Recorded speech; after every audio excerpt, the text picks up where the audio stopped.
dances. He does. He sure does. Well, I mean, and do you know what? He dances better than me. He dances better than... Because most people, like, if you go to a club now, their dancing is just, like, up and down. You do the, like, step, hip move, maybe some arms. Is that what you do? I don't know what I do. I black out before I get to the dance floor. Something just takes over me. Improvise, adapt, overcome. If you were a zombie, you don't have to be wearing a gas mask. If you had... Right, I'm going to change this question up. If you were a zombie... Okay. And you had to have an item of clothing that became a part of you, what would it be? That became a part of me? It's like the gas masks are... Well, like fuses to me. Well, the gas masks we find out are skin and bone. It's not just fused to their face. Yes. So, if you were a zombie that had to have some form of headwear or clothing permanently attached to you... A gimp mask. Next question.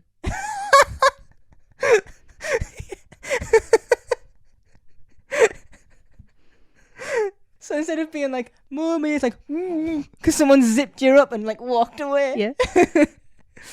My next question was going to be, what phrase would you repeatedly say? It's still mommy, but it's still mommy. But now it's kinky. It's still, are you my mommy?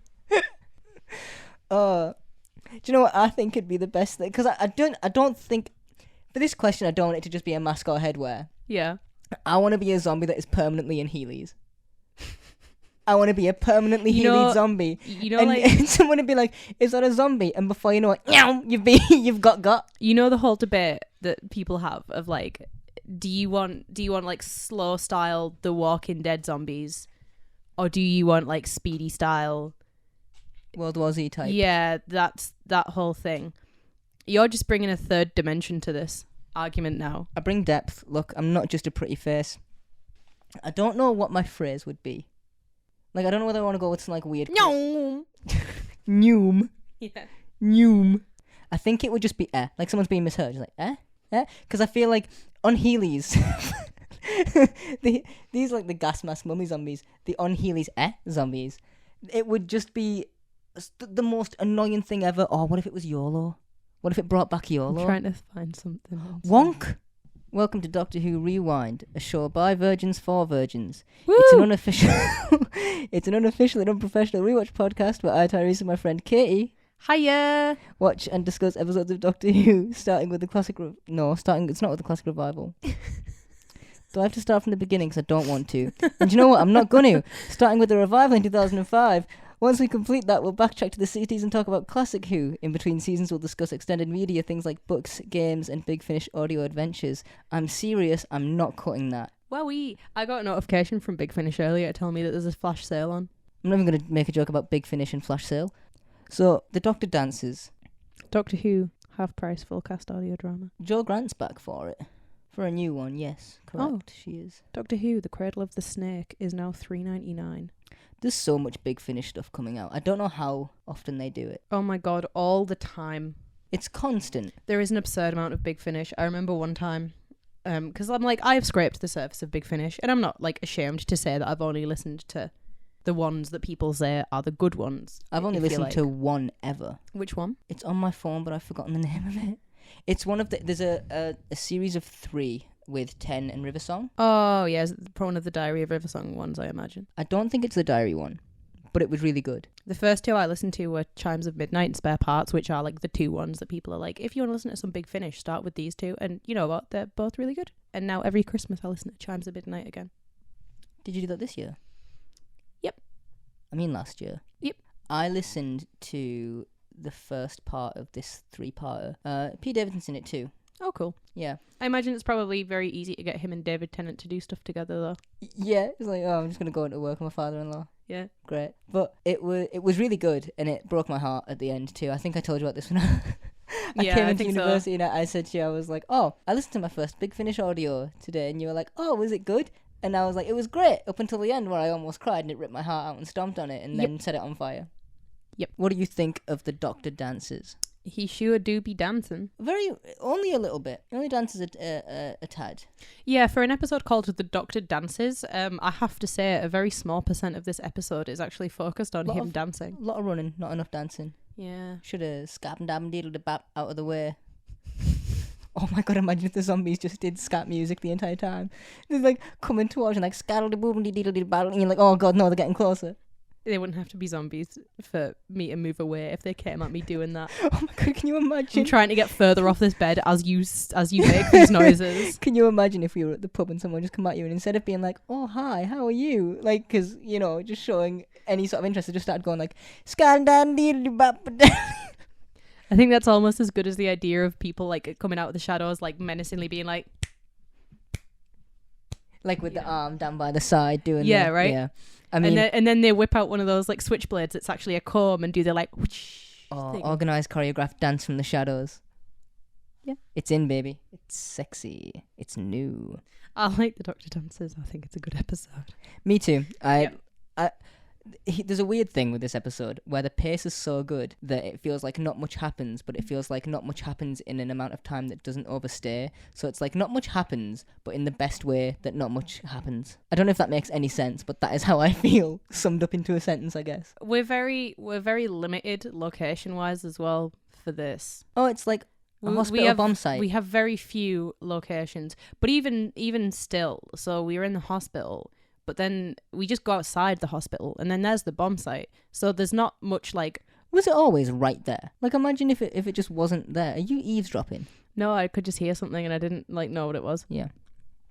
Was the bomb site always right outside the hospital like that? I think it was. I'm pretty sure this is where it is, but it isn't until the episode, like the end of the episode, where we get like a sort of full view of all of it together. I think it's just weird seeing it all together like that. I like it though. Some good sets. There is some very good sets in this episode. You might hear noises like that. That's because we are both handheld today. We're both hand-holding our mics. We're portable and on the move. We're doing a chill, nice kickback. Just sitting on a bed, just chilling. We just watched the Doctor dances Talking and now we just Doctor Who with my pal. Cool. When's he showing up? Haha.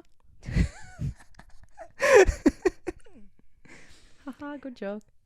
Something that I'd turn to you and said at the beginning of this, when the Doctor tells all of the gas mask zombies to go to their room, is imagine if every neck in that room like just in sync crunched. Imagine the satisfaction. I know there are some people that would listen to me say that and go like, oh, that'd be the most disgusting sound in the world. I'd love it. Or orgasmic scale euphoria from all those. Such a good pop. From all those neck bones just crunching away like dry Cheerios.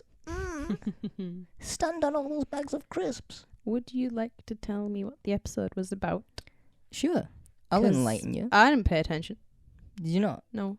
You tell me I put that on for 42 minutes for you not to care. Yeah. Well, I thought that like I don't need to bother watching this. You can just tell me what it's about afterwards. You're a bad friend. Yeah, I know.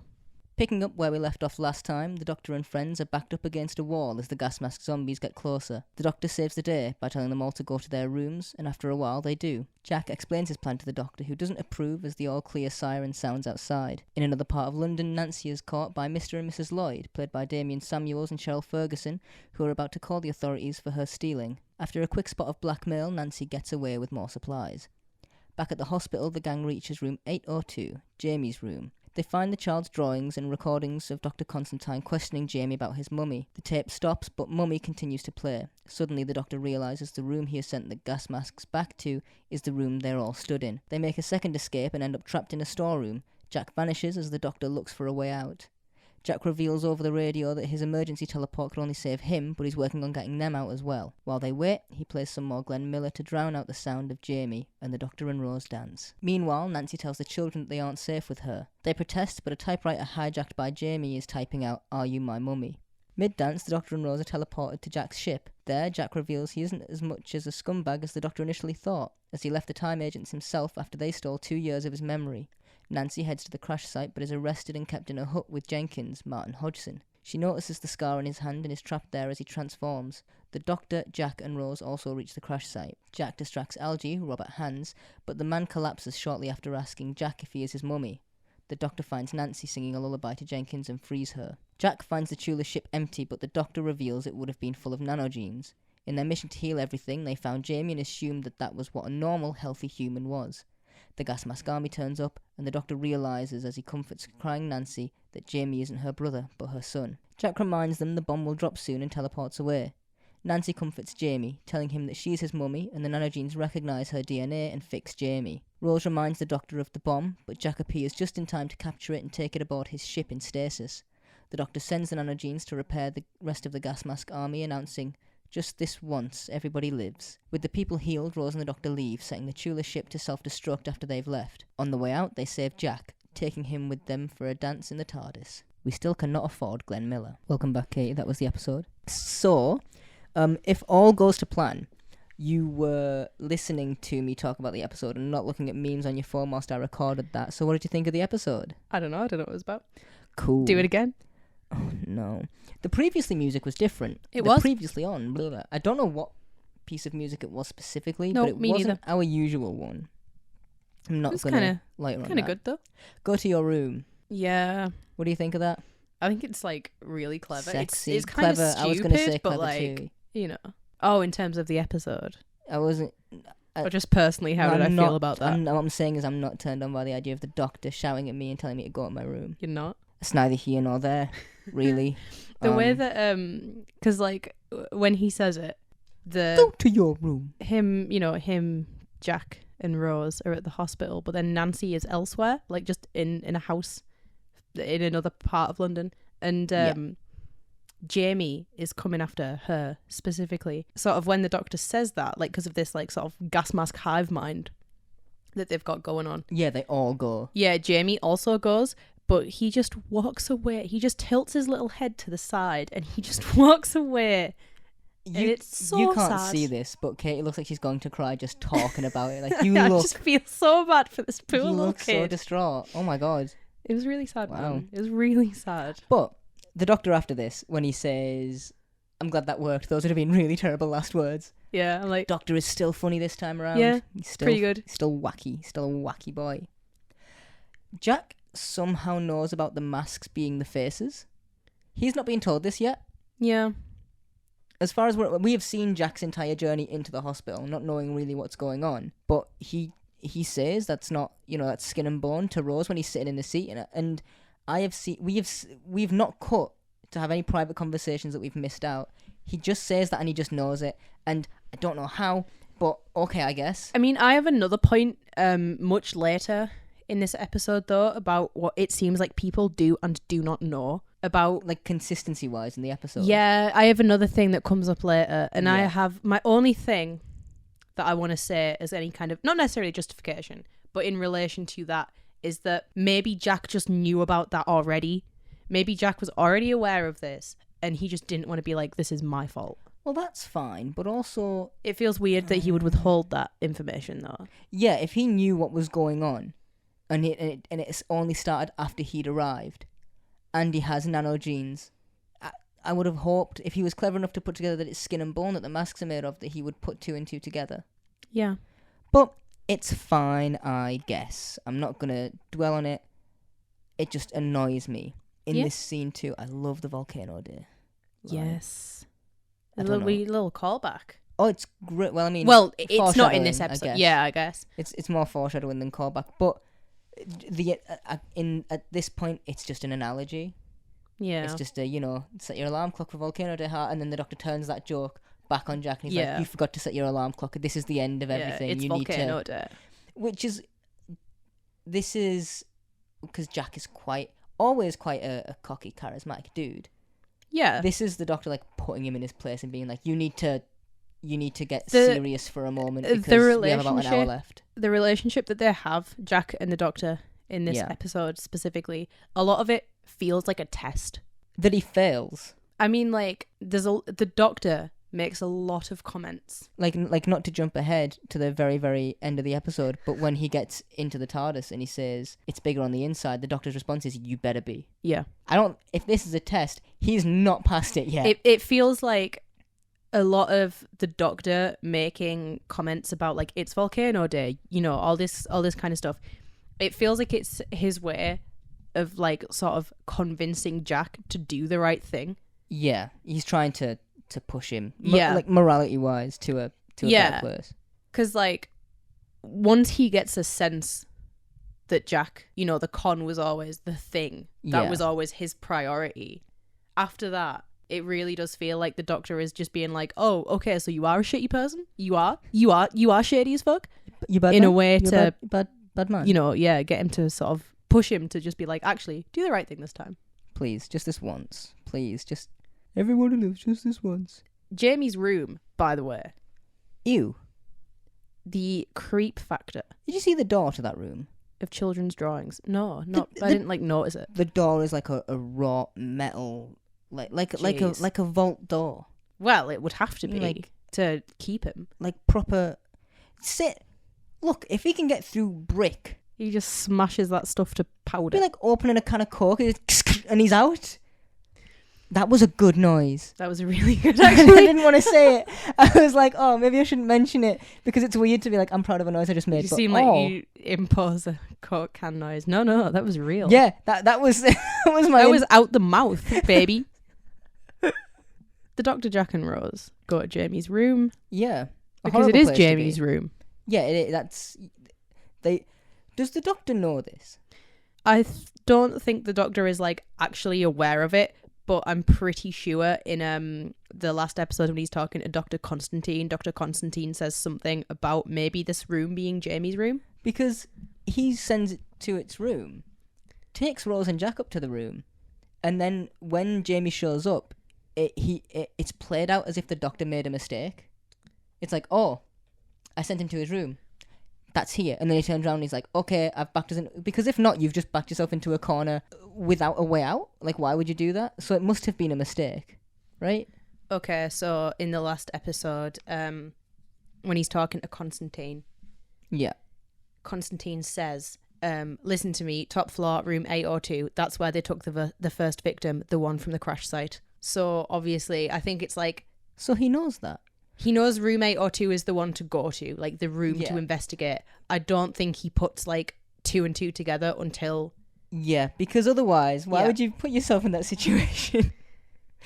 Because he does kind of be like, this is its room, you know? So yeah, it's like something he knew, but like, you know, just didn't connect the dots on, I guess. And there is, I mean, you don't get told that the kid is there immediately, but you do get Rose asking, you know, what the noise is, and you also hear Jamie saying, I'm here. Yep. That's after the tapes ended, and you know, he's not hiding from them. There's no part of this child that is like hiding.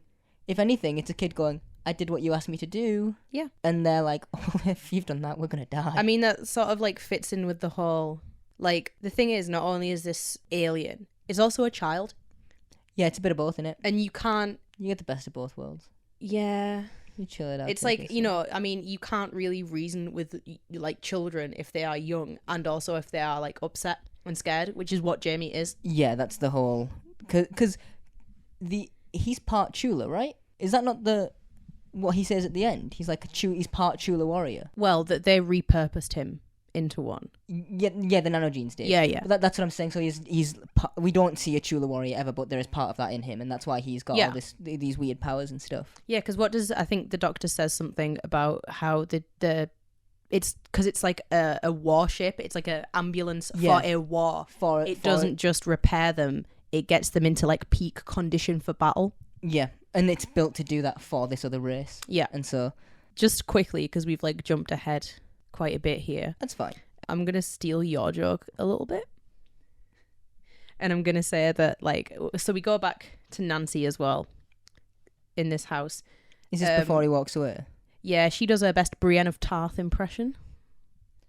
Is this the joke of mine that you're stealing? Yeah. I can't believe you. Except I made it a bit funnier. I mean, it probably... look, I'm not laughing. She's like... Because crying as Jamie walks away. I'm not... Oh. What? I understand that reference.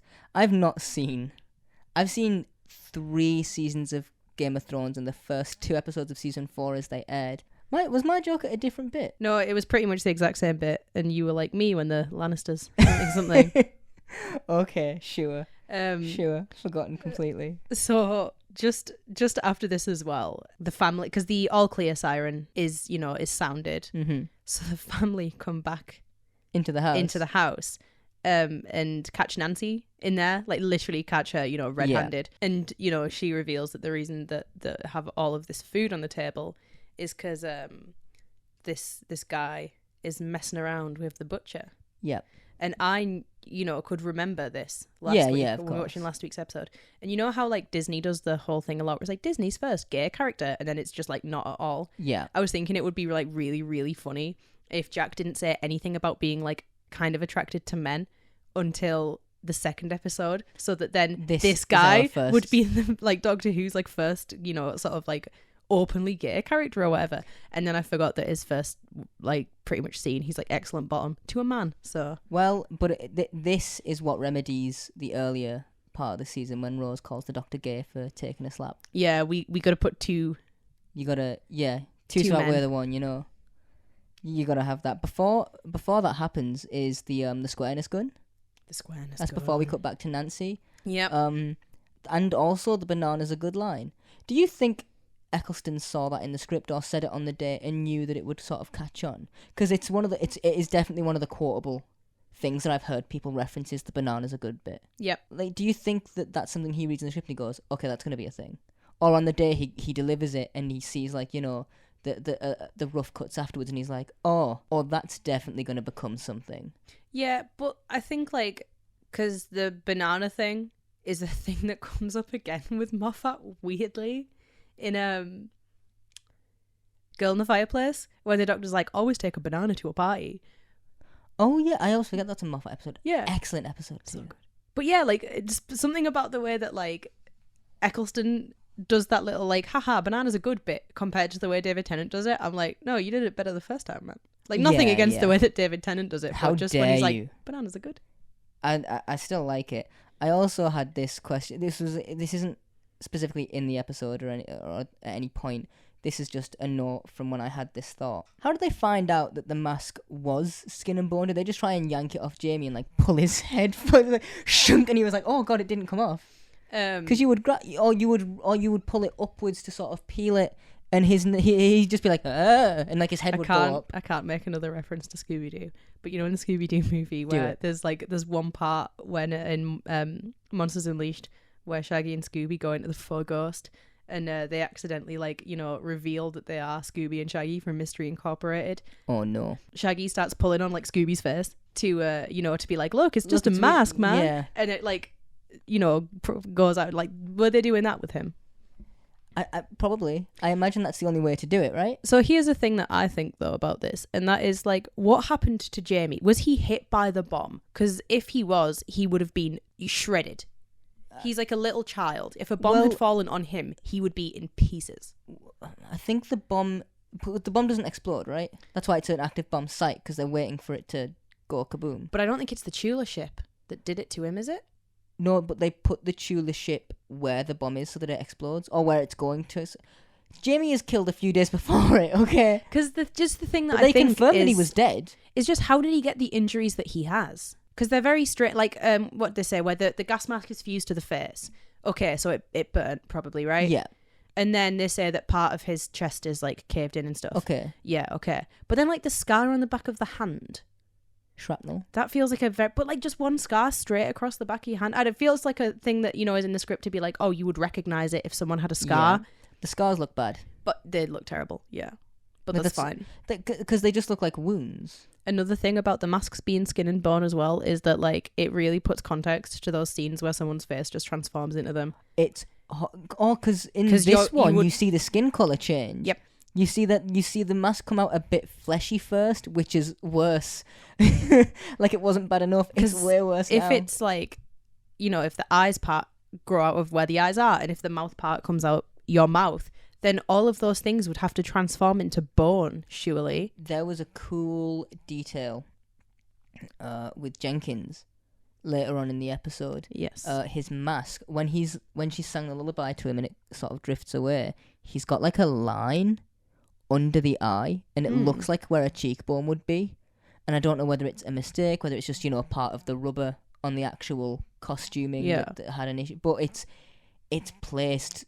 If it is on there, it's placed so well to almost look like a cheekbone that it's kind of scary to be like, oh, they've put that effort in. Yeah, I don't know how he got those specifically, but they confirmed that he was a dead kid, which is pretty dark Oh yeah. for a a little kids TV show. Oh, I have a note here: gay scandal with the butcher hyphen meat joke.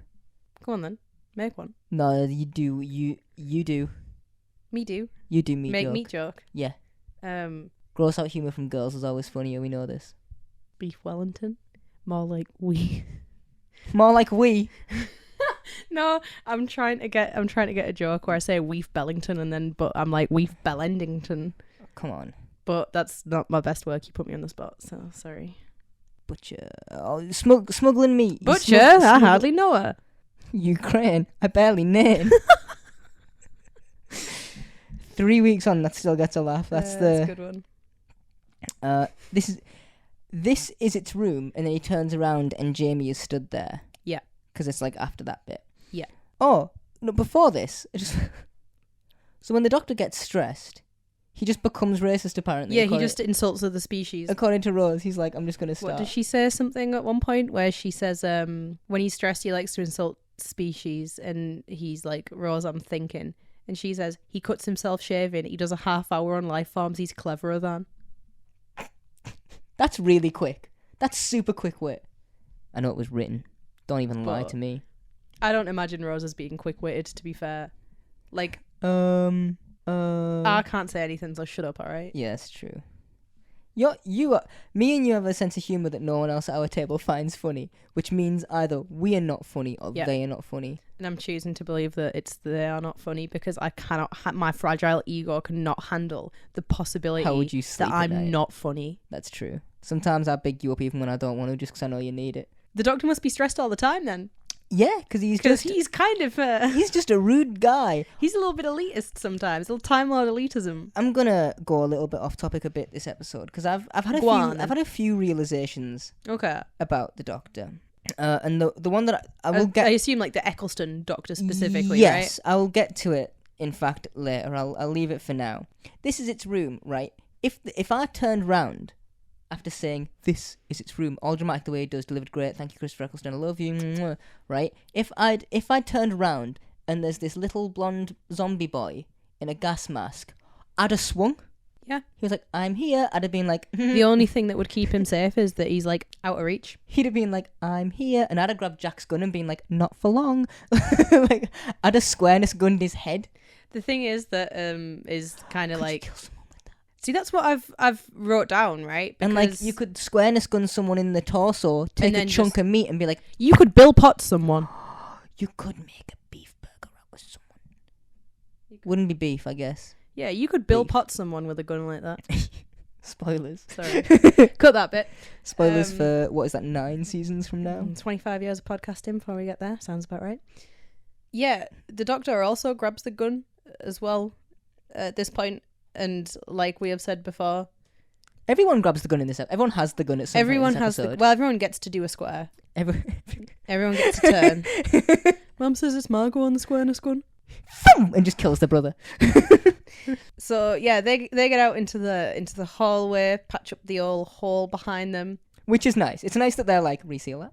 Yeah. Not like, I like to think that of course it's to keep them safe, but I like to think that a little bit of it's politeness. It's like washing your mug after someone offers you a cuppa and it's not your house and you wash your mug like, afterwards. Like, oh, okay. It's courtesy when you've got a squareness gun to put your square back. Or you could make little coasters. 1 second, I'm getting a phone call. Can't be asked anymore. With the podcast. Me either. Oh, okay. Yeah, cool. And then this kid just punches the wall down. Oh, yeah. Haha, Jamie, more like Kyle. Am I right, ladies? Is that white boy name? Yeah. Yeah, he just absolutely pounded a can of goth juice. And then just went, whoa! And then... He like, I'm not going to do I'll insert the Coke noise that I did before here.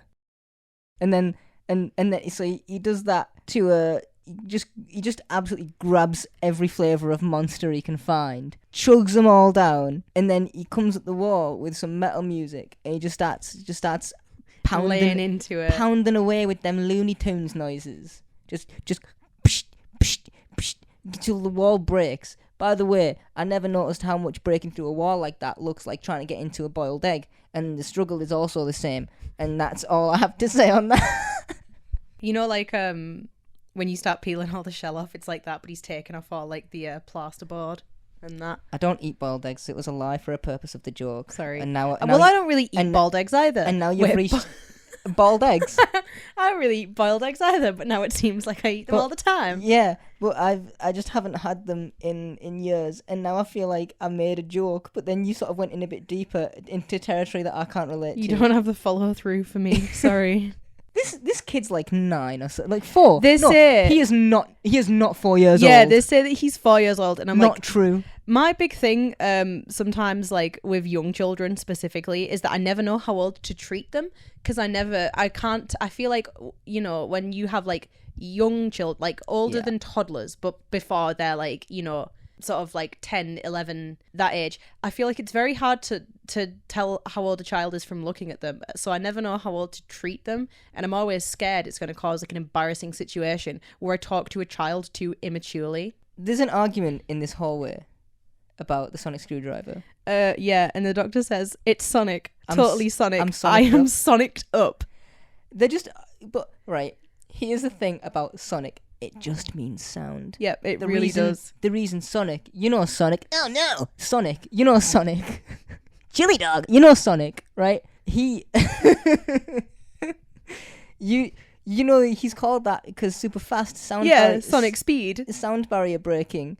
Sonic sound. They're just going, my weapon's louder than your weapon. Do you think that the doctor calls it a sonic screwdriver because he just stole it from that little hedgehog? Because it makes things turn and it goes beat, and that's it. That's the whole point. You have an actual sonic screwdriver noise. It didn't record well. Did it not? No. That's so sad. I could find one online. Ugh, but at what cost? None. I could just rip it. I'm not going to. I just can't be bothered. I'm just too lazy for that. Do you know who eventually inhabits the groves of Villengard? Who? Rusty. Oh, that's nice. Yep. I thought you were going to say the Pating. I don't know why. Because I don't want the Pating to be in the garden, the Villengard, whatever it was. I don't want that. I just don't think that any single alien ever should be named after the sound my phone makes when it gets a notification. Look, the Pating looks like it was dug out of a giant's belly button and just set free, and I hate that. Did you ever watch the Lilo and Stitch TV series? Yes. It looks like something from that. It looks like a monster of the week on the Lilo and Stitch TV series. Jack makes a lot of sense after this. Just everything he says about what to do next, sort of getting out. It's when they're in the room, when they've backed the little themselves into storeroom. Yeah, because Rose just grabs the gun and points it at the floor and while yells, Jack going and the doctor, down. Yeah, while Jack and the doctor are arguing. She's just like, you know what? You know what'd be cool? 8-foot drop. Yeah, did they only fall one story there? Because like Jamie just punched through the floor. There's a little do you know what I think is like a thing? Because like I've seen this show many times. Wouldn't have guessed. But now it feels like I am more actively watching it for the sake of the show discussing. Yeah. And there's a lot of things that I'm noticing now, and one of those is Moffat's little things. Like for instance, when Jack says about like, oh, he looks at a screwdriver and thinks this could be more Sonic. The doctor's like, never had a long night, never had lots of cabinets to put up. And I'm sure River says something later very similar about the doctor having a sonic screwdriver, where she's like, oh, what are you going to do? Assemble a cabinet or something? Yeah. Just stop lingering on the word screwdriver. Just because it turns, that's it. Yeah. My sonic spinner. Like, surely, like, squareness gun, first of all, is a dumber thing than sonic screwdriver. But also, that's basically just like, that's just another tool that just removes a thing. If I had a squareness gun, I would make the weirdest textured chessboard ever. Just get squares from everywhere. I'd be like, do you think it stores the squares in there? No. Or do you think it's a case of like take it out and then put it immediately back in? No, I would take it out. I would put the square on the floor. I assume I can, once I've taken this square. You can resize. You can't see it, but I've got like a balled up fist from me. I'm doing them. I take a square, yeah. Yeah. It's like when you dig up a block in Minecraft, you take it out, you put it somewhere else. You put it in your pocket. So you and then you pick it up, right? That was so good. And then you pick it up, and I'm not gonna do that. Like you put it down somewhere, and that is it. And that's you've begun. You're on your way to chess, and you go somewhere else, and you look. I don't know, maybe to a brick wall, and you Whoa. See, we definitely didn't cut the noise and put it in again. Then you take your brick wall and you put that back down next to what was your original wall, and now you've got two different textures, and you make a chessboard of all these different squares. I don't know how to play chess. The special features drain the battery. And do you know what? Rightfully, Rose is like the battery. Yeah, I feel like this kills the whole Spock vibe. Has Rose ever charged her phone? I imagine it just happens on the TARDIS. I don't think she needs to, but like with the special space battery. I like to think that just maybe like being in the TARDIS just does something. Can you imagine if she had to go home to charge it because the Doctor doesn't have plug sockets? Imagine he doesn't have the right adapter. He does have plug sockets, but it's only European ones. And she's like, what? And he's like, well, yeah, I know I've been coming to the UK for ever, but here's the thing. He's the kicker, Rose. You're never gonna believe this. You need to go on Amazon and get an adapter. And Rose goes, what's Amazon? Because no one had heard of Amazon back then. I think Amazon was a thing in 2005. I think Amazon was a film. It just wasn't. It just wasn't like wide. It wasn't a widespread thing. Jack mentions his invisible spaceship again. So Wonder Woman confirmed.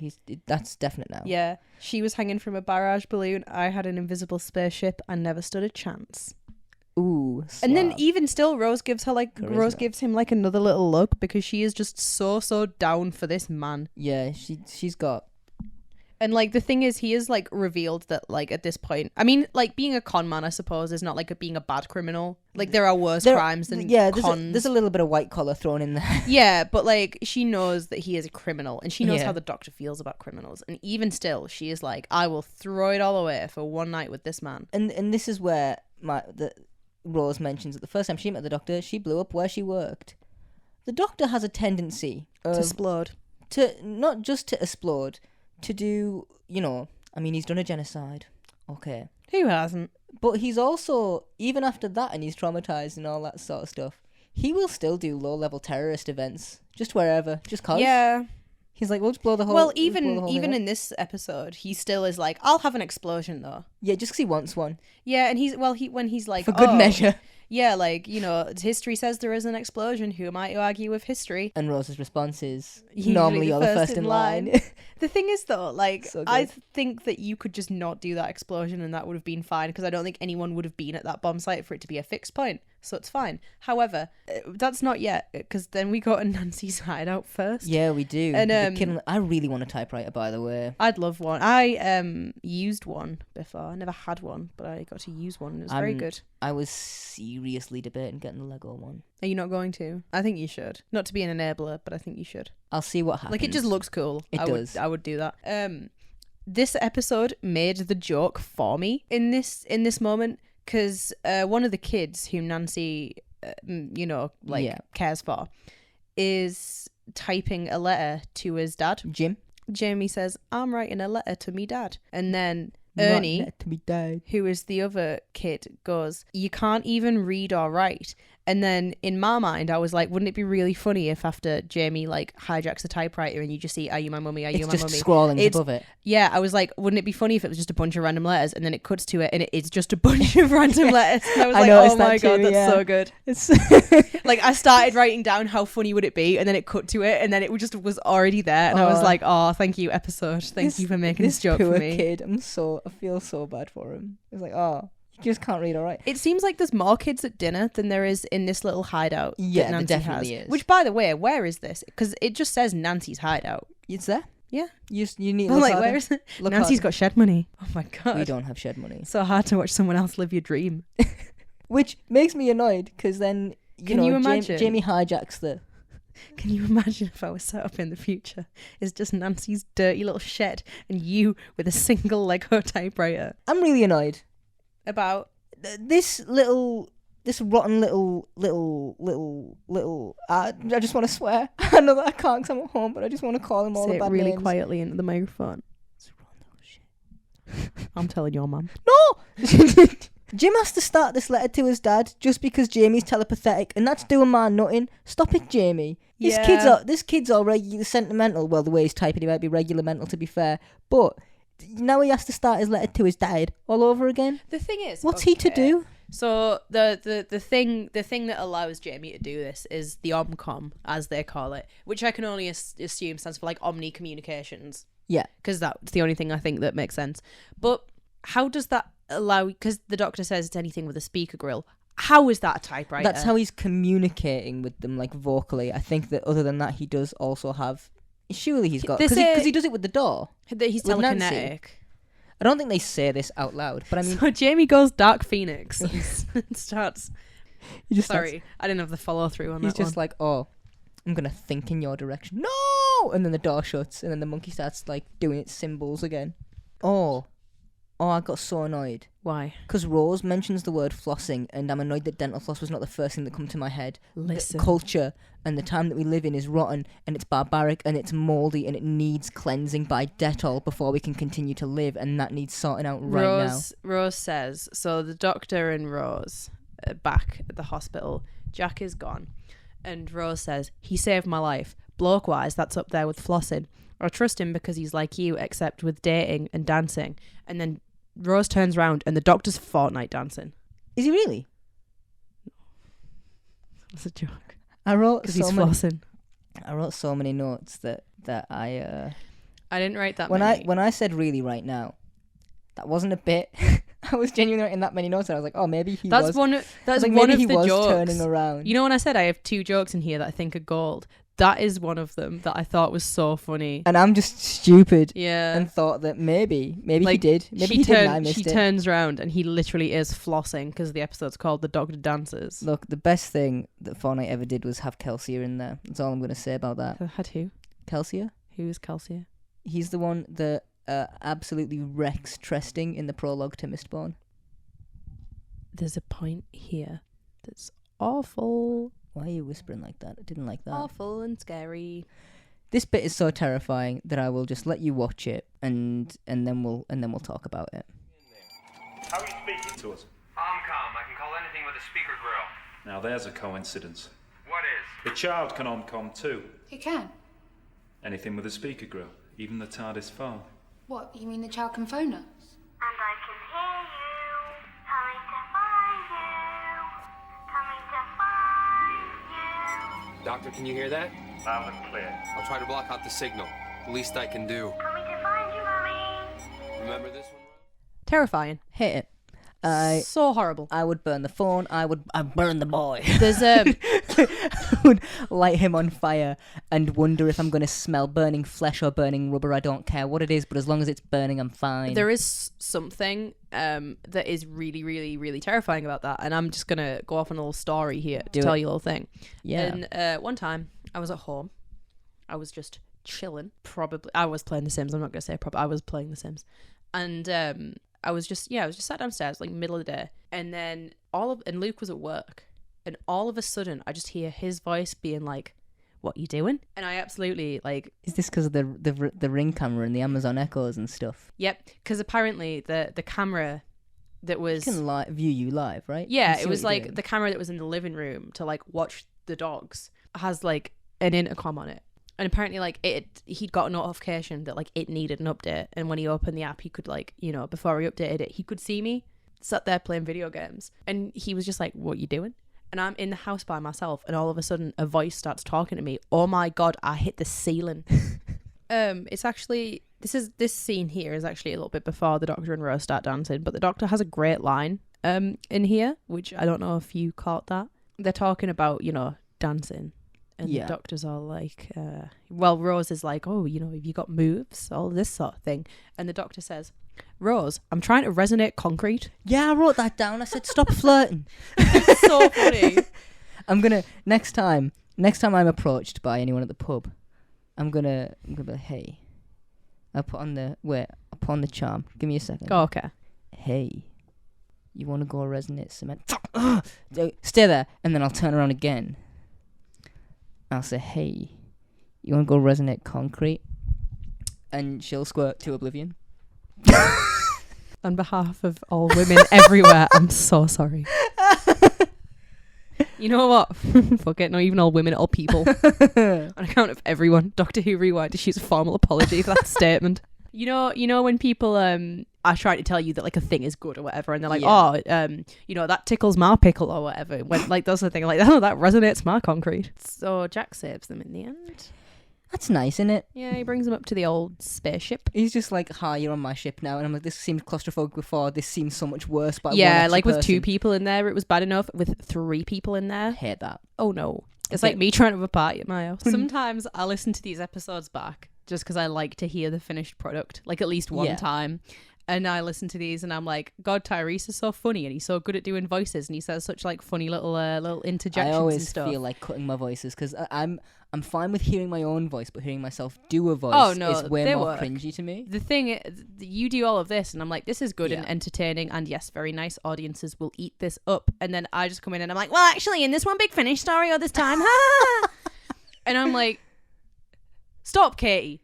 Stop. No. You are like if the girl from The Ring was involved in the Rachel McAdams' character in Mean Girls. It's your persona. Yeah.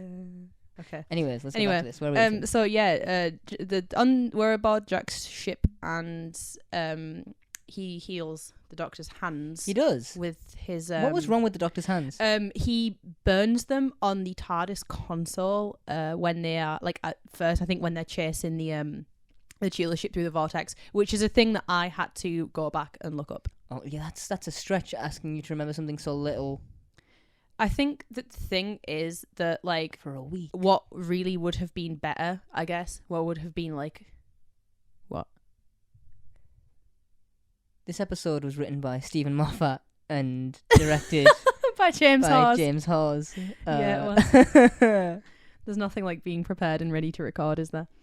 Not at all. But like, yeah, I feel like what would have, I guess, made more sense to do, but also would have been clunky as hell, and I see why they didn't do it, would to have the Doctor be injured in some way in this immediate scene. But then I also don't like the idea of the Doctor getting injured unless it's serious. I would have been okay if he landed on the ship and whilst he's having a talk, he's looking around the ship and burns himself on something, because the Doctor is, naturally Yeah, like inquisitive. he's he like- wants to figure out where he is, what's going on, what kind of ship it is. Like, he would be doing those things. If Yeah, he he touches does- something that's hot, when you get food and we go to the pub and they say don't touch the plate, it's hot, and and then I'm immediately like, touch the plate. You're like, and I can see it. I can see the cogs turn in your brain of like, in about a second and a half, I'm gonna just reach over and that's hot. That I'm like, I yeah. got such a gnarly burn at work the other day. Oh, sorry. I've got a tiny burn from the lasagna. Oh, I had a very... Was it lasagna? I was making lasagna yesterday. God, I want lasagna so Do you know what? As well, my mum said that it was the best one I'd made so far, and Are you you missed it. are for you not coming lying? here. Are you No, joking? ask her later on before you leave. I hate you so much. You were the one. What? I was fine. Okay, no, so he has a point. So then we get to the bomb site, right? Yeah, when they walk into the bomb site, they play unit music for like 5 seconds. It's such a short Do you know amount what of I time. think it sounds like? It's the dun dun dun dun dun. It's also a bit Torchwoody. Oh, a little bit. I imagine they take that military-esque feel over to Well, Torchwood. when I was looking through... As someone who hasn't seen the show. When I was looking through trivia for this show, it said... Well, for this episode, it said that they play part of the Torchwood theme in the reconnecting barbed wire scene, but I didn't notice any music there.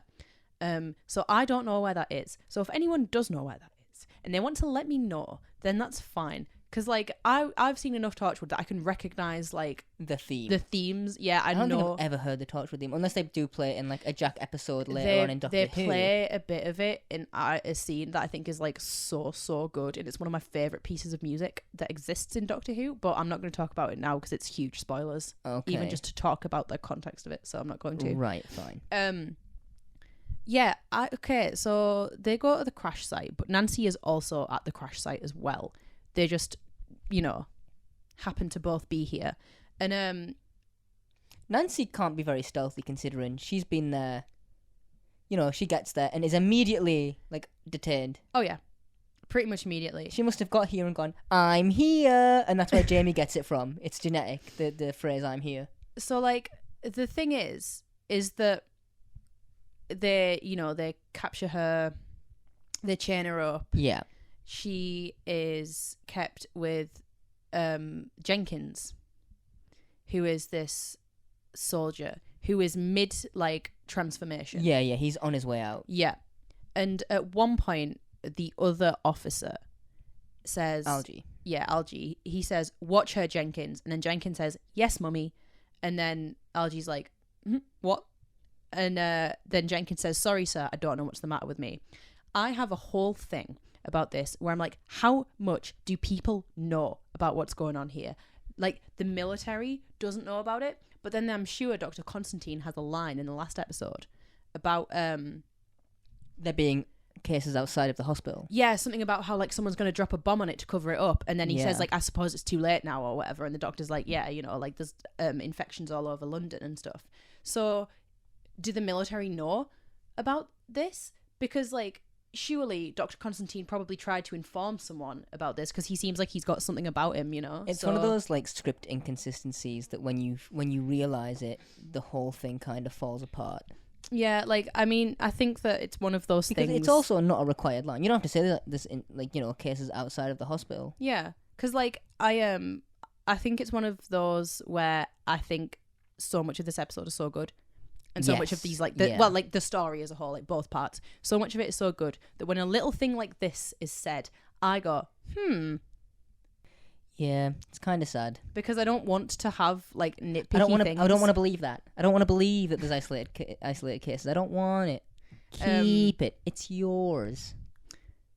So anyway, that's where we are. Nancy's being held with this guy Jenkins, and he does like a horrible.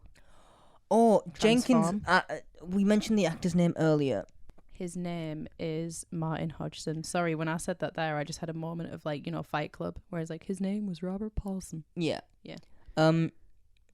He puts everything into this transformation. He's in this episode for like 4 seconds. Yeah. Oh my And god. He Seems like he is suffering, right? He must have been like, so what? He's on maybe 2 pages of script total throughout this episode.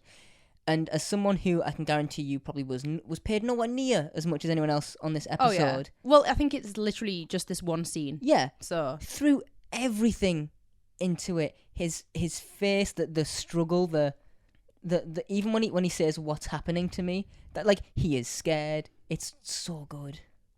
I think it's right at the end. I love him. Right before he transforms, and Nancy's like, "Oh, do you have a wife? Do you have kids? Like, you know, what's your name? All this kind of stuff."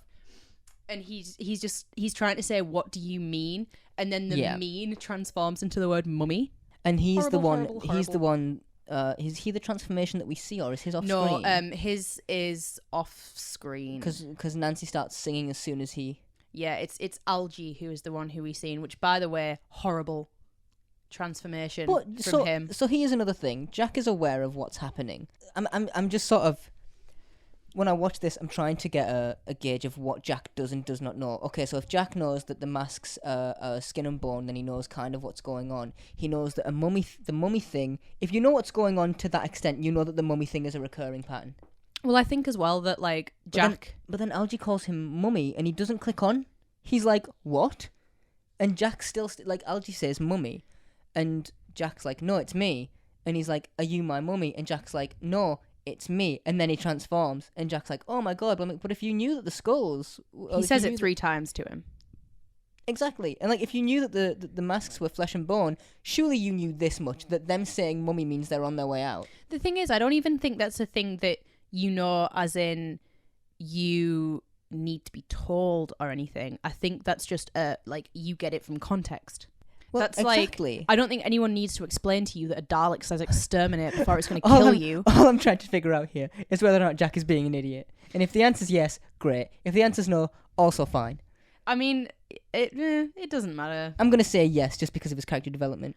But again, it's kind of like, it feels like he knows what a Chula warship is, but he doesn't have a single idea about what it does. Yeah. So like Jack's knowledge is Selective very hearing. inconsistent. Selective hearing for a time agent. Not in an inconsistent writing way, just in I feel like just Jack is a person who just, you know. Yeah. Yeah, Algie does the transform. I just want to mention really quickly. Okay. When the Doctor and Rose were dancing in a few scenes ago, BBC could really only afford Glenn Miller.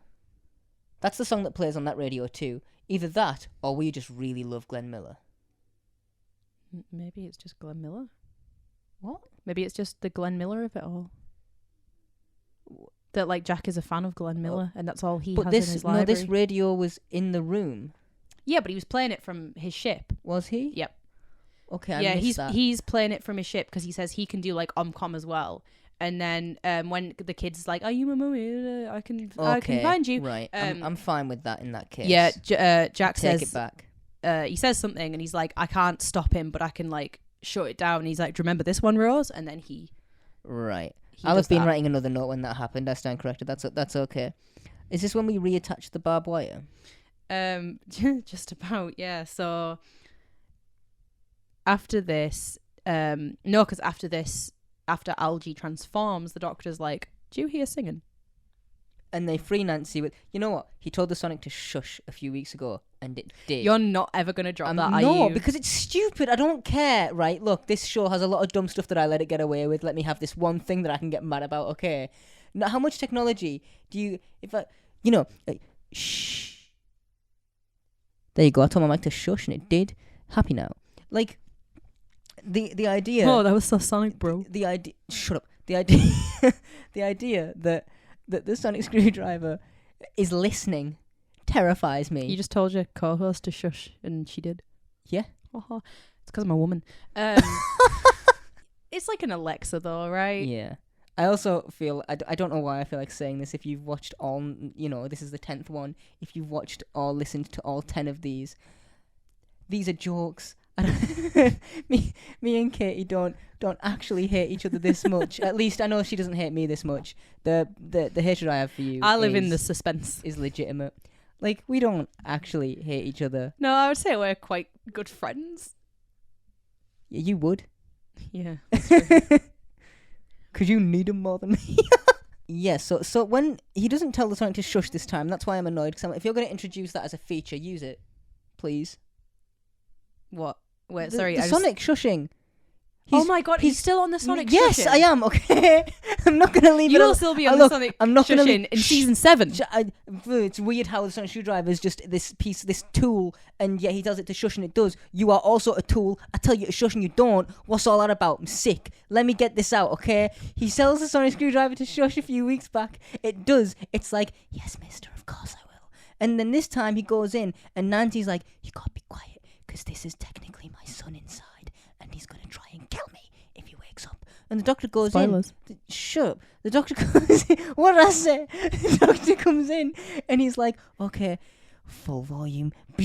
And like, she said it needs to shush. He could have been like, shh, and it would have, because it takes commands. And it's just, look, right? Nancy sings to a man whose face is a gas mask made out of bone, and that works, alright? I'm still not okay. You can, that's fine. Here's a point. Could you hit them in the head so hard they go unconscious? Surely, right? There's still a brain in there. Thunk. Yeah. In fact, they've got brain damage, so surely it's easier to send them a kick. They've all got like collapsed lungs. Just start smoking and just light up a cigarette, and then you'll be fine. In the gas mask. Wait, if you... I know you couldn't do you it. know those gas masks that you see, like, every time I've been to London, I always see so many of them on, like, stores in, like, Camden and stuff. Yeah. Where it's, like, a gas mask and then has a bong attached to the bottom of it. Oh, yeah. I mean, if you smoke a cigarette through a gas mask, does it make it healthier? Yeah. Filters all the bad stuff out, doesn't it? I've never seen gas masks look like this. Like, whenever I see a gas mask, it always feels like it's this big mechanical sort of Do you know, horrible, heavy-looking thing with a bag on it sometimes, and, like, I've never seen them looking, like, sleek, I think guess. that the only thing that is scarier than, like, and I mean, when I say gas mask, I mean, like, these kind of, like, wartime... yeah. Because, like, the gas masks that we have now, with, like, the visor, the whole face visor, it's like and the visor, and then, and it's, like, kind of offset. Yeah. That's fine. But the only thing that looks worse than these 1940s ones is, like, the Mickey Mouse ones that they did for kids. Mickey Mouse gas. Oh, yes. No, I have seen. They are Yeah. nightmare-inducing, and I'll I can put only... one on screen for YouTube viewers now. Whoa, there it is. Scary. And it's gone. Scary. We're all at the crash site here. The gang sort of all gets back together, and now it's time to deal with the problem. I want to know, is it just barbed wire? It's barbed wire, yeah. No, I mean, like, is it so the Sonic can put barbed wire back together? But is it just is it any kind of wire? So it says setting 2428D of the Sonic reattaches barbed wire. Okay, so what does 2429D do? Because is that Resonant concrete.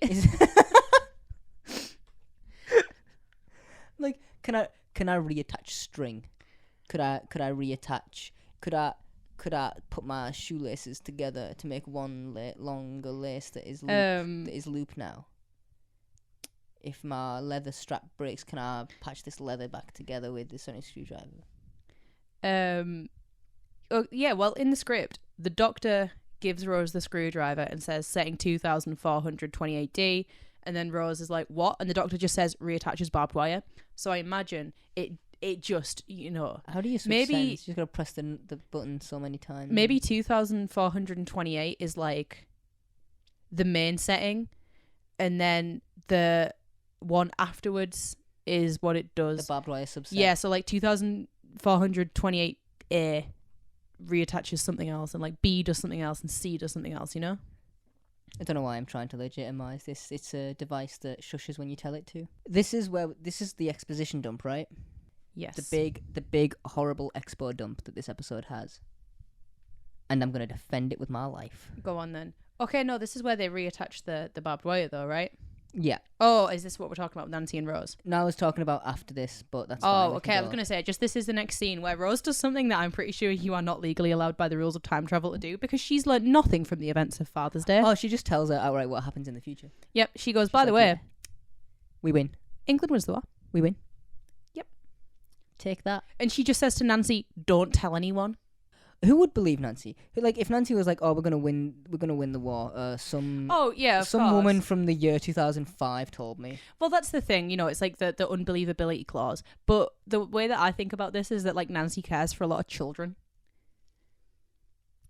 That's true. Like after the events of this episode, why would she stop doing that? I assume like she would still go back and care for them still. And the war's not over yet.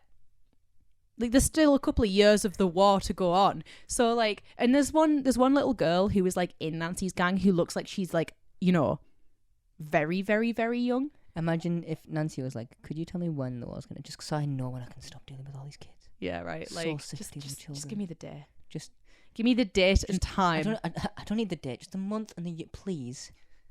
Please. It's 1941, right? Yes. God, imagine if I was like 4 years and she's like, "Oh, for Jesus Christ, I don't." She's like, I've got to deal with Jim and Ernie for 4 more years. So tell me what to and what not to cut. That is my power. Is the exposition dump. I like it. I'm fine with this. I'm fine with it because it's also figure outy. It's not just a he knew what was going on all along. You as the viewer need to know this. It's I've finally seen the silo thing, the ambulance. Now I know what's happening and I'm filling in the people around me.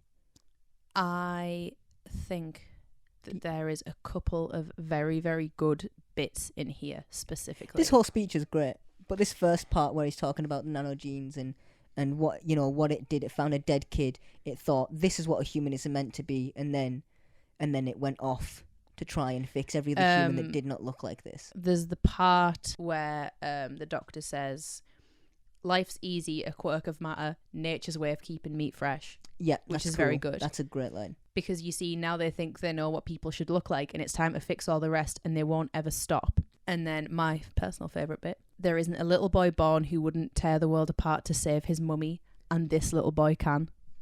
I think that's very, very good. Yeah, that's and delivered well. It's pretty chilling, actually. Yeah. Oh, yeah. Because in a like it's when you're a child that is true. You're like, I will do anything. Yeah, well, like think about like a kid having a tantrum, and then give that kid having a tantrum superpowers, and that's what Jamie is. Don't want and that. That's terrifying. Make it go away. He is a thing. When the when the gas mask people are approaching. Yes. And I just find like the crowds from the distance. Yeah. I just find this quite odd in general. Nancy shouts Rose first. Yeah, she does. The only thing that I can think about as to like why that is what happens. She's the most normal of the three. I think it's just that like Rose specifically comforts her.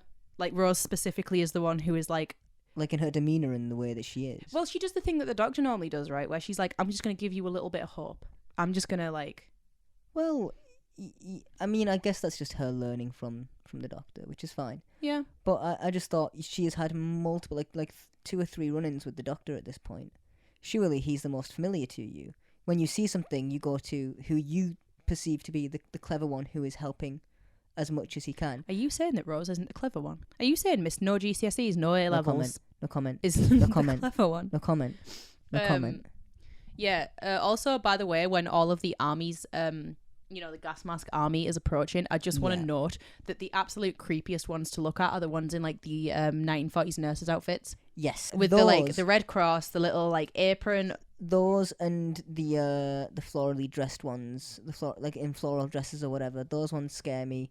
The dressing gown ones, not so much. The ones with dressing gowns and the little perm coils or whatever they're called in.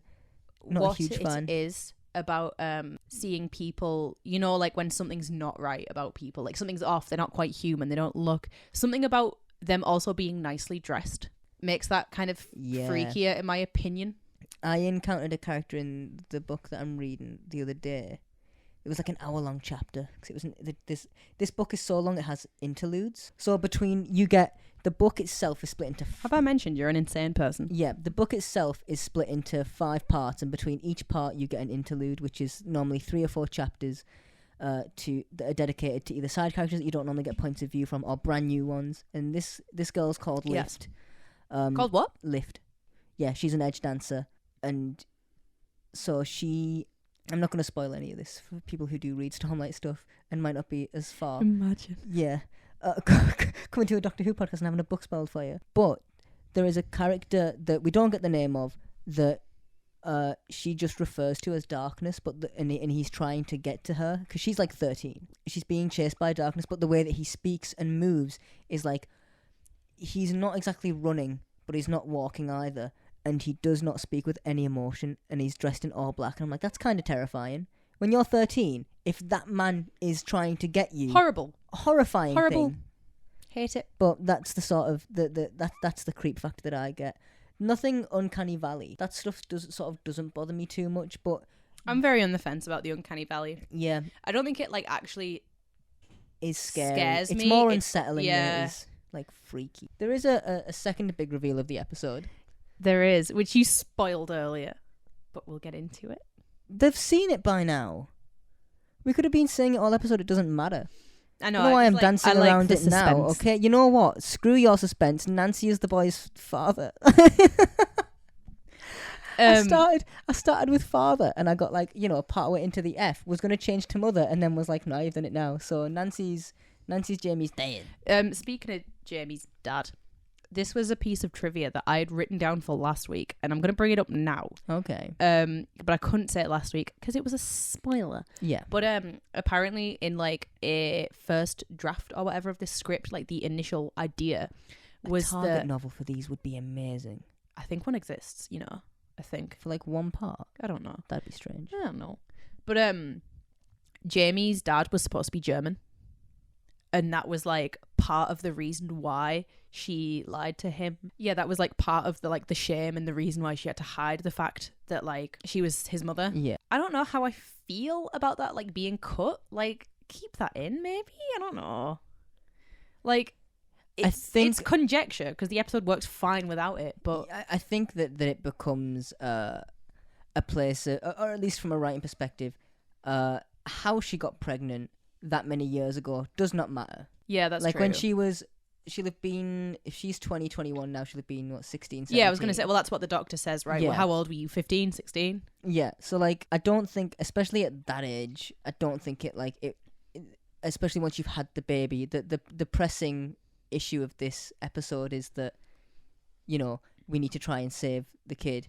No one's being like, Nancy, why did you do that? How could you? Please, anecdote now. Like it's not important to the episode or the runtime, so I'm fine that it's cut. I understand the depth that it gives, but I mean, it's not required. Jack Tepalot's out. Yes, he does. Tepalot's away. What do you think of him just popping off? I mean, the thing is, it's on trend. Go off, sis, and then he goes off, sis. It is very much on trend. So like, okay, fine. I think it's bad for the people around him, but it's great for development. Oh yeah. I think for Jack as a character, Cause I don't know.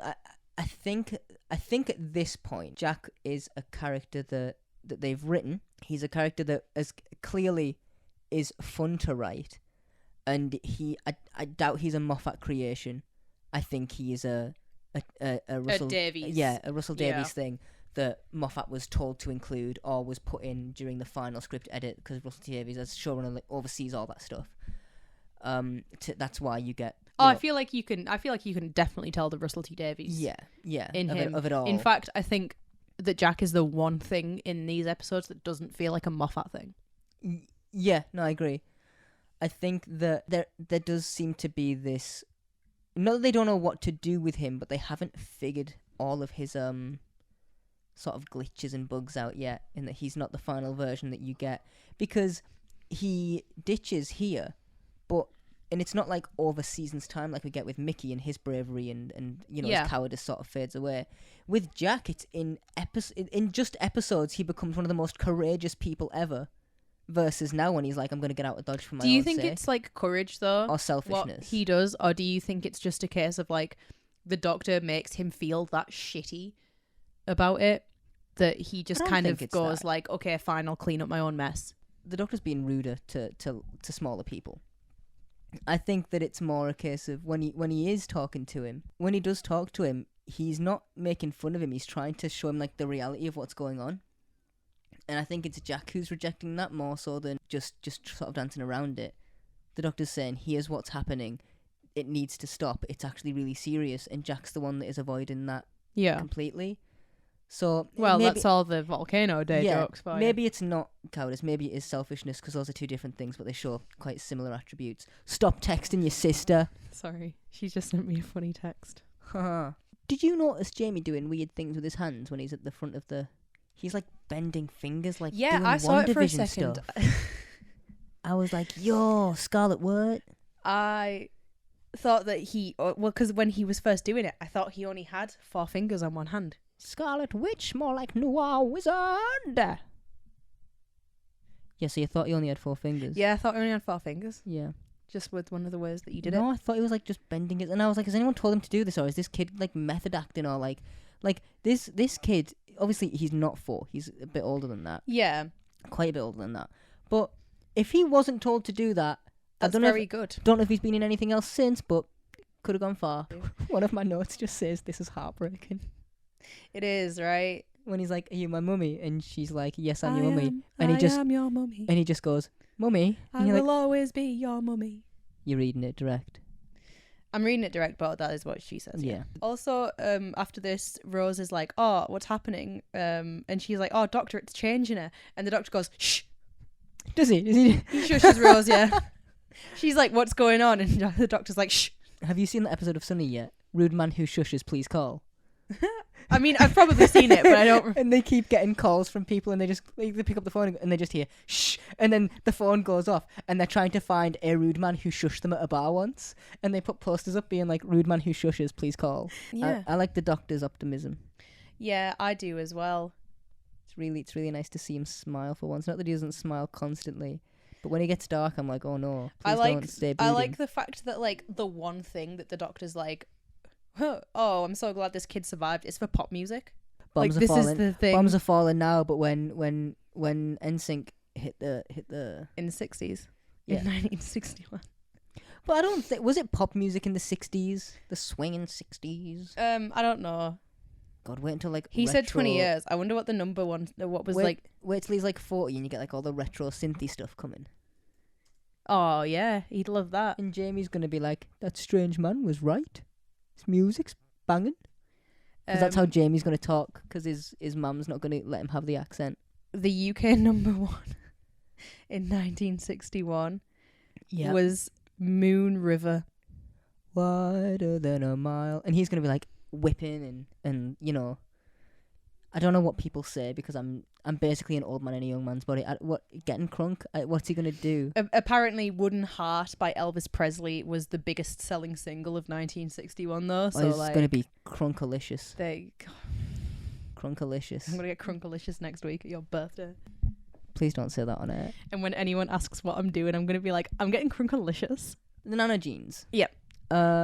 They are like daytime TV. They're like the Murray, the Jerry Springer, the Jeremy Kyle, the "You are the boy's mother," and then everyone raises their hands and go crazy, and they rip the mask off his face. Imagine if he hadn't healed yet, and they just ripped his face off his face. Oh my god, yeah, it was like still kind of burnt on. It's like And Velcro. he just has to walk around looking like Harvey Dent for the rest of his life. See, if Scooby-Doo taught me anything, it's if you don't trust anyone even in the slightest, you rip their face off in front of a bunch of people. That's my thing, by the way. What, Scooby-Doo? Talk about Scooby-Doo. Shut up.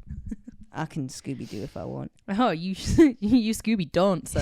I was going to say, next time I bring up Scooby-Doo, Scooby-Don't. So the Doctor says that he's going to blow up the Chula Chula ship anyway because it had to explode. Yeah. It's got to go, right? Yeah.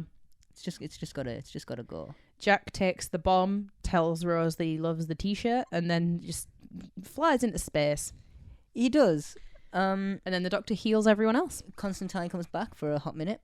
Yeah. And we get one of my favourite bits. The best line maybe in this whole first season. Yeah, when the Doctor goes, just, when people ask about this, just tell them how good of a doctor you actually were. Because the nanogenes have completely healed everyone who was infected. Yeah. And then this old lady comes up and is like, my leg's grown back. And he's just like, yep. He says, well, there is a war on. Is it possible you miscounted? Imagine you had a leg amputated and then it grows back and a doctor's gaslighting you. Imagine the first time. It wasn't even the reason that she went into hospital was because she needed the amputation in the first place. And then as far as she's concerned, she gets to this hospital, they cut her leg off, she blacks out for a while, and then suddenly she's got 2 legs again. She was there for a seasonal flu jab. And then she wakes up with no leg. And Constantine's like, she only came in for a flu jab, why is she missing a leg? And one of the surgeons is like, what? And he turns and there's this one guy there with shrapnel all over his leg, and he's like, oh no, we've mixed up 2 patients. I like the we've already talked about the usually you're the first in line joke that comes from Rose here. I think, and I mentioned this to you, that this is our first fully space. It is, but you missed the iconic line of this episode. Everybody lives, Rose. Just this once. Everybody lives. And that's true. I have got no one to add to the Docky Who death count for both of these past 2 episodes because everybody lives. Yeah. There's not a single name going on that sheet. Have you been keeping that up for your Father's Day too? Yeah, it's ever present. Okay. No one dies on Father's Day. Hang on. I think I might have gravely miscalculated. I'm going to give you one guess who dies in Father's Day. One guess. Who's that corpse? It's the priest. Who's that corpse? It's Pikachu. It's Pete Tyler. Back in the TARDIS, the Doctor says that everybody lives, and then Rose is like, what about Jack? Dr. Ross says, I could use more days like this. And I'm like, oh, you struggling boy. Oh, my sweet summer child. This man is just begging for one drop of serotonin. You know those days where you just want a chicken nugget? It's as those days. Just one? Because it would fix your day. You don't need all of them. But if someone was like, oh, I've just bought some nuggets, you want a nugget? I'd be like, oh my god, you've made my day. I kind of want some now that you've said that. I'm so hungry and I haven't eaten yet. I still hate Jack's outfit. I know that we're not on the TARDIS yet. We're still in his ship because we pulled outside, but I still hate it. Once he does his hair and has his coat, I'll let him off. But right now, don't like it. You quoted almost word for word Jack's ending scene last week about the hyper vodkas or whatever it is. Did I? And waking up with both of his executioners. Yeah, you mentioned that. You mentioned that last week, beat for beat. So all I want to say is, what is wrong with you? My note here just says, as if Katie quoted the end of this episode in the last session. I cannot tell you how hard I was deservedly bullied as a child. And even now by me as a I mean, it's true. Just as we go into the end of this episode and, the Doctor dancing in the TARDIS, I want to mention that both songs used are Glenn Miller. They are. One of them is, the first one that we've been hearing is Moonlight Serenade, and the second one is In the Mood. Is that what you had? Do you have that written down? No, what I was going to say is that just very, very briefly before they go to the ship. Yep.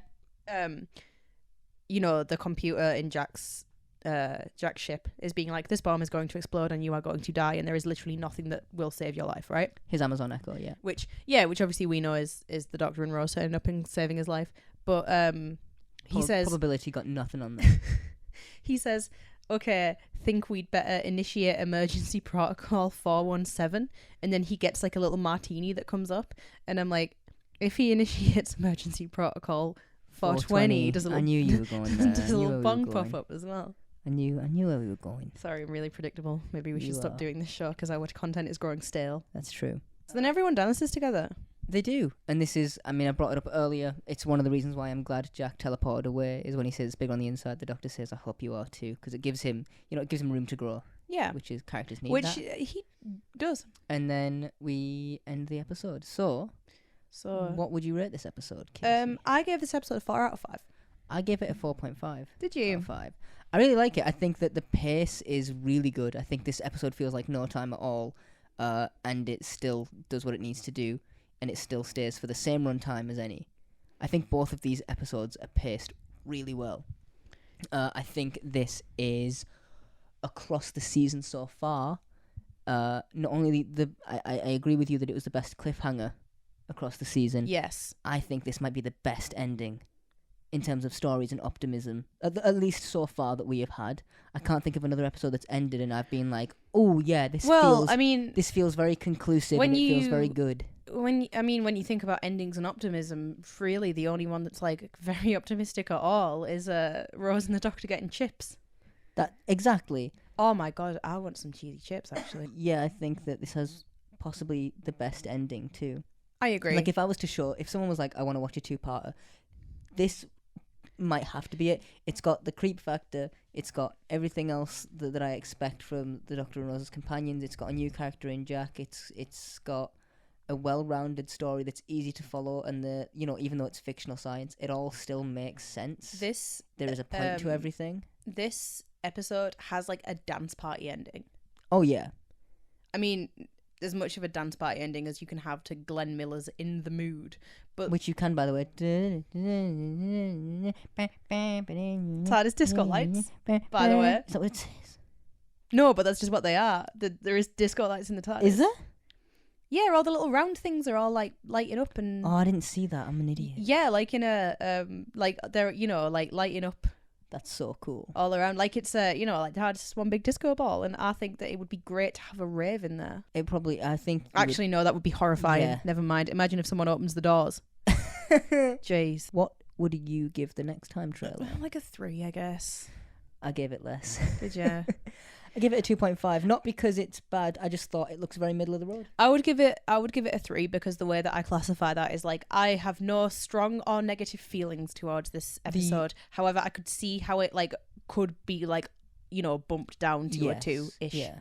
Well, I just wanted to put it middle of the road average, and so I give it a 2.5. The only thing that could boost it up to a 3 for me, like if I was to give it a 3, it would be because of the little teasy return of the Slitheen.